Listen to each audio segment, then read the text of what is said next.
must come together to make it very clear to Iran that we will not tolerate the construction of a nuclear weapon. Iran will be dangerous. Fundamentally, both the president and the vice president felt we were going to have to overthrow the regime. Iran, under the control of the Islamic Revolution, was never going to be a rational partner, and that the ultimate way to stop Iran from pursuing nuclear weapons or supporting international terrorism was to change the regime in Tehran. The Bush administration didn't openly threaten to strike Iran, but they did have an agreed phrase for it. All options are obviously on the table, as the president has said repeatedly. Senator, I just have to repeat, the president never takes any option off the table, and he shouldn't. Be very clear, the president of the United States doesn't take any options off the table. For our part, the United States is keeping all options on the table. And as the president has said, all options are on the table.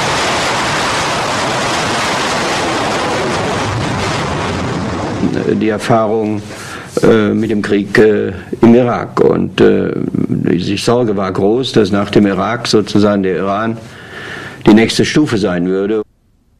Joska called me and said, look, we mustn't allow the Western allies to be split again in respect of Iran. Es gab zwei Dinge. Erstens, mein Eindruck war, Jack Straw wollte auf jeden Fall einen zweiten Irak vermeiden. Und zweitens, die Amerikaner mit ins Boot zu holen, war Großbritannien unverzichtbar. He said, why don't you and I get a deal from the Iranians where in return for lifting of sanctions we get copper-bottomed guarantees, internationally verified, that they're not pursuing a nuclear weapons program. And I said I thought it was a very good idea. Obviously I talked to the Prime Minister about it and he endorsed it. And so that's how the E3 process began.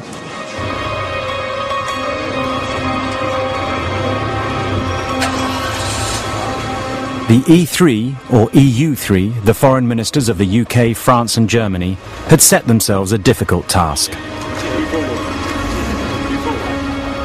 we went to Tehran to get them to agree to stop enrichment and everything to do with enrichment. They should stop it forever. So we wanted to get them into that by getting them to agree to a suspension, to a halt. My working assumption was that they would not have agreed to the meeting unless they had something to give us. Why would they? Dr. Hassan Rouhani, who led the Iranian delegation, was the national security advisor to the supreme leader. When the meeting began, he played his strongest card: Iran's right to enrich uranium under the Nuclear Non-Proliferation Treaty, the NPT. جمهوری اسلامی ایران همانند سایر کشورهایی که امضا کننده NPT هستند باید به همه حقوق قانونی خودش در زمینه صلح‌آمیز و فعالیت‌های هسته صلح‌آمیز برسه. The Europeans replied that Iran had violated its treaty obligations and should suspend its enrichment program. Iran had smuggled centrifuges to enrich uranium and then hid them from international inspectors. We are talking about a lack of trust, and you are responsible for that.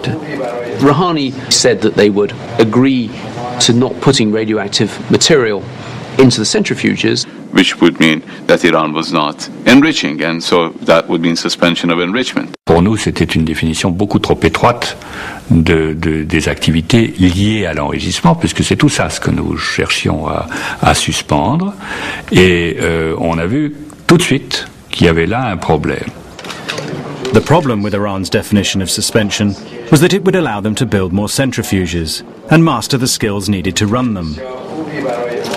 We didn't want to allow a situation where all this equipment was kind of primed, ready to go, but all they agreed to do was not to press the button. So that was the argument, and it was a really big argument.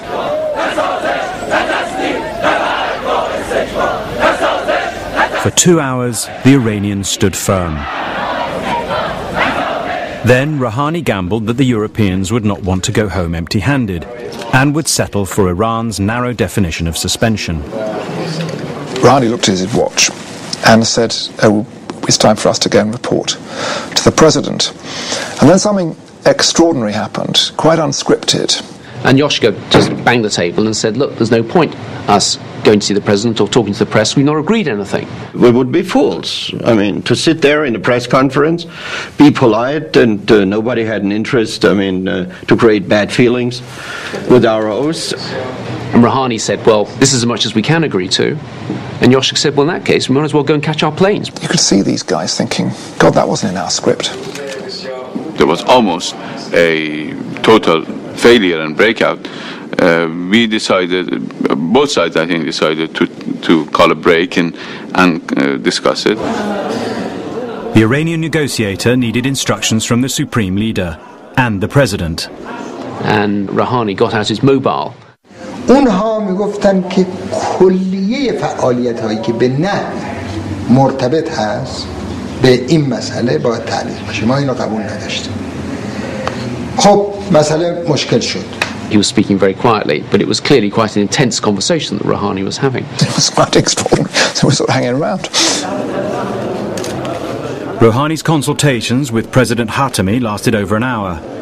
They knew that if the Europeans went home now, President Bush might act. گفتم خب حالا که شما نمیتونیم به توافق برسیم این رو واگذار کنیم به تفسیری که آژانس از این مسئله میده. When Iran agreed that the International Atomic Energy Agency could set the terms of suspension, it seemed that they had caved in to Europe's demand. Now the Europeans were happy to meet the president. We were not bad in poker game too, in the diplomatic poker game. The European part. But the Iranians thought they had the ace up their sleeve. They had already asked the IAEA director, Mohammed El-Baradei, how he would define suspension. Dr. El-Baradei had visited the day before and they discussed the meaning of suspension.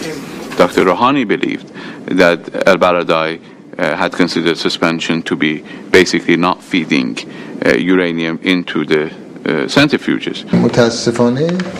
آقای البرادعی علیرغم قولی که یعنی علیرغم حرفی که زده بود و علیرغم معیارهایی که بود یک جور دیگری تعلیق رو مطرح کردن که به نظر ما امر بسیار خلاف اخلاقی بود.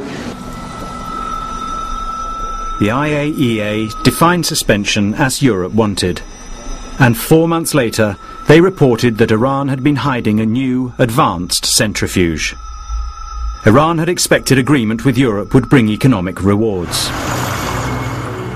None came.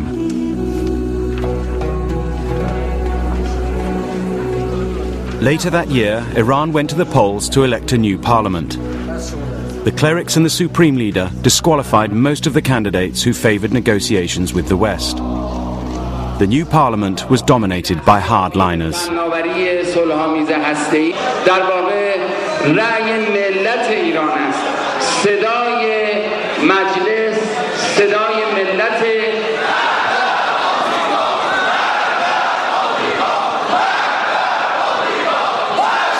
بیدار است از آمریکا بیزار است. انرژی هسته‌ای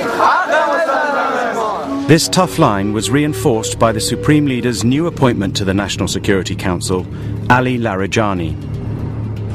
برداشت یه عده مثل ماها این بود که این در واقع نوید یه قالیچه‌ای داره میده که ما روش بشینیم که هیچ وقت قصد بافتنش وجود نداره و فقط از رنگارنگی این قالیچه و خوش رنگ و آب بودنش داره برای ما توصیف میکنن.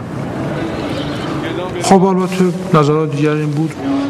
Iran's negotiators needed to show they could win concrete rewards.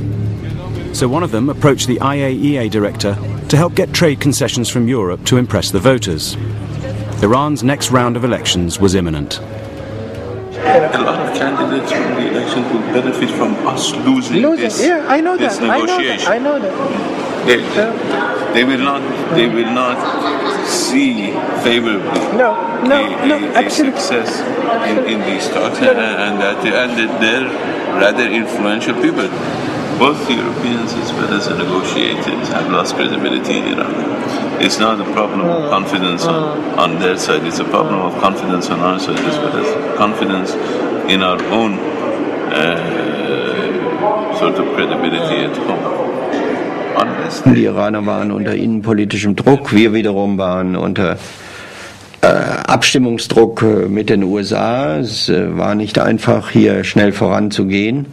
Wir konnten nichts anbieten.